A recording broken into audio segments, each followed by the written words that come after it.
Rocky और समृद्धि भाई बहन थे जो भारत के एक व्यस्त शहर में रहते थे। रॉकी उन दोनों में सबसे बड़ा था और समृद्धि अपने हाई स्कूल के अंतिम वर्ष में थी।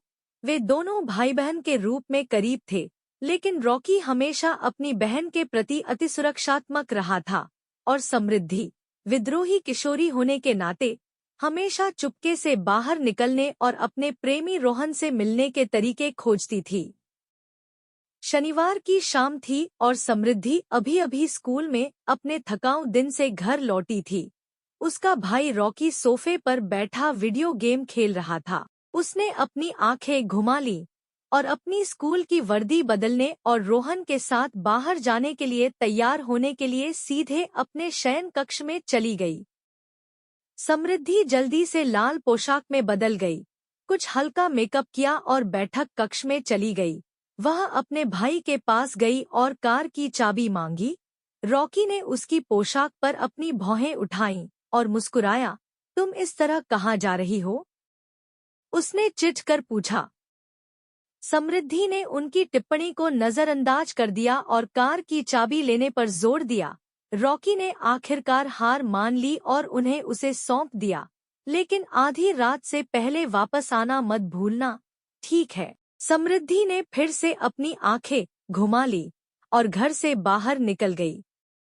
जैसे ही वह रोहन के घर गई, समृद्धि खुद को उत्साहित महसूस करने से रोक नहीं सकी। वह उसे कुछ महीनों से देख रही थी और वह उससे प्यार करने लगी थी। रोहन उनके स्कूल के स्टार बास्केटबॉल खिलाड़ी थे और समृद्धि प्रमुख चीयरलीडर थे।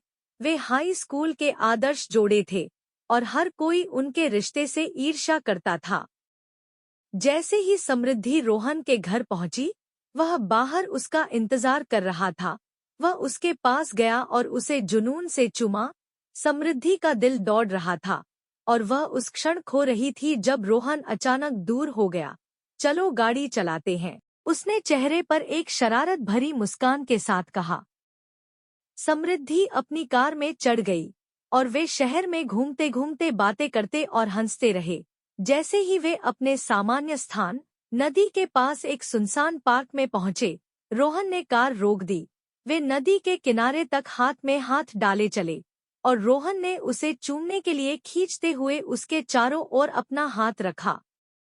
वे दोनों एक दूसरे में इतने खोए हुए थे कि उन्होंने समय बीतने पर ध्यान नहीं दिया।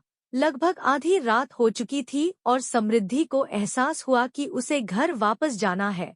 उसने तुरंत रोहन को अलविदा कह दिया और सोमवार को उससे मिलने का वादा किया। जैसे ही वह अपनी कार में बैठी, वह अपने प्रेमी के साथ बिताई गई अद्भुत शाम के बारे में सोचकर मुस्कुराना बंद नहीं कर सकी। लेकिन जैसे ही वह घर वापस आई, समृद्धि की मुस्कान गुस्से में बदल गई। वह जानती थी कि उसे देर होने पर अपने भाई से एक कान मिलने वाला था और वह सही थी। जैसे ही वह घर में घुसी, रॉकी उसका इंतजार कर रहा था। बाहों को पार किया और उसके चेहरे पर एक कठोर नजर डाली। आप कहाँ थे? उसने पूछा।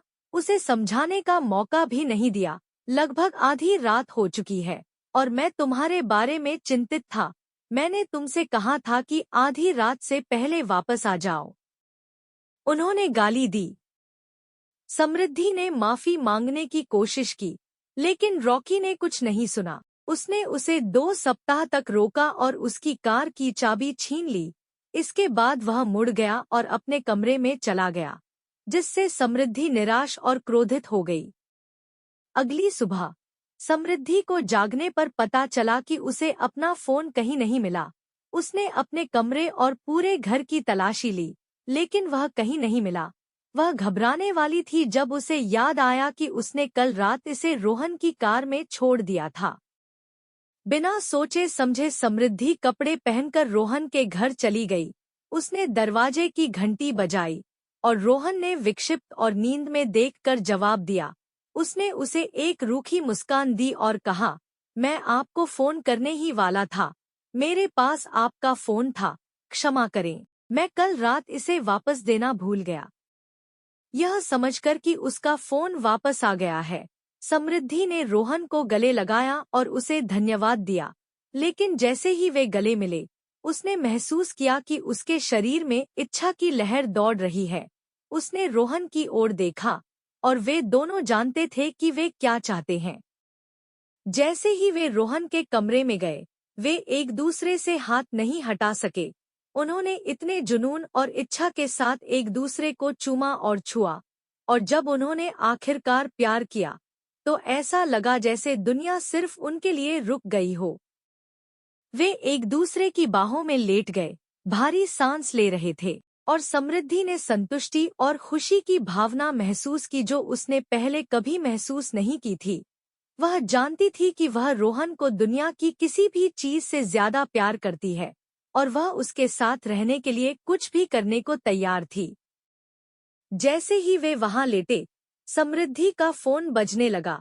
यह उसके भाई का फोन था, और वह जानती थी कि रॉकी के चिंतित होने से पहले उसे घर वापस जाना होगा। वह जल्दी से कपड़े पहने, रोहन को एक लंबा चुंबन दिया और अलविदा कहा। जैसे ही वह घर पहुंची, समृद्धि दोषी और चिंतित महसूस कर रही थी। वह जानती थी कि उसने अपने भाई के विश्वास को धोखा दिया है, और वह उसका सामना नहीं कर सकती थी। लेकिन जब उसने देखा कि वह कितना चिंतित था, तो उसका सारा अपराध बोध गायब हो गया। उसने उसे गले लगाया और माफी मांगी, और रॉकी अपनी छोटी बहन पर ज्यादा देर तक गुस्सा नहीं रह सका। उस दिन के बाद समृद्धि और रोहन का संबंध और भी अधिक गहरा हो गया, और हालांकि वे इसे अपने परिवार और दोस्तों से छिपाए रखते रहे, लेकिन उन्हें यह मालूम था कि उनका प्यार सच्चा है और कुछ भी उनके बीच नहीं आ सकता। समृद्धि और रॉकी के लिए उनके भाई बहन का बंधन और भी मजबूत हुआ, और वे एक दूसरे पर विश्वास और समझ को बेहतर समझने लगे। और जैसा कहा जाता है, सब कुछ अच्छा ही समाप्त होता है।